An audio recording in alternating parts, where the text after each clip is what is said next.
ГСП онлайн. Городские новости сейчас.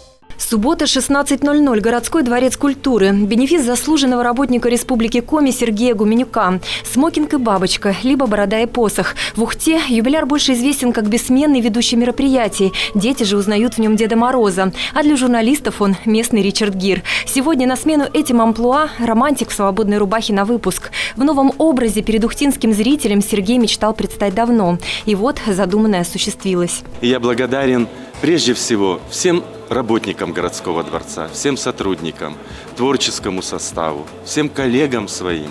Без их помощи, без их участия такого бы праздника для зрителя прежде всего не состоялось бы. То, что осуществилось, это достижение. И я очень счастлив.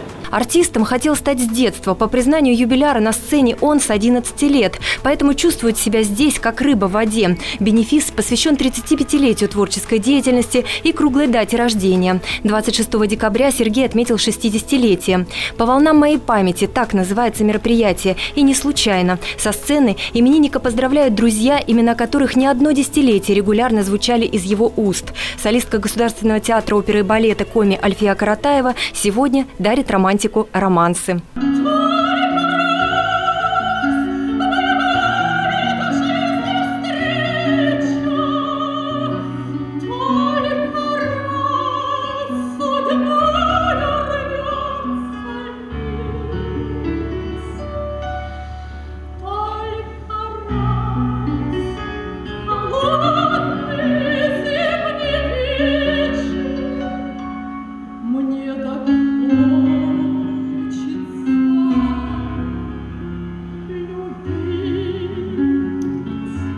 Многие ухтинцы только сегодня открыли для себя настоящего артиста, человека глубокого. На вечере в его исполнении звучат стихи и проза Бориса Васильева, Стельмаха, Пушкина, Есенина, Евтушенко, Вознесенского. Окончание бенефиса удивило и растрогало ухтинцев. Сергей в привычном облачении Деда Мороза поздравил земляков с прошедшими праздниками и подарил одной из зрительниц приз – музыкальный центр.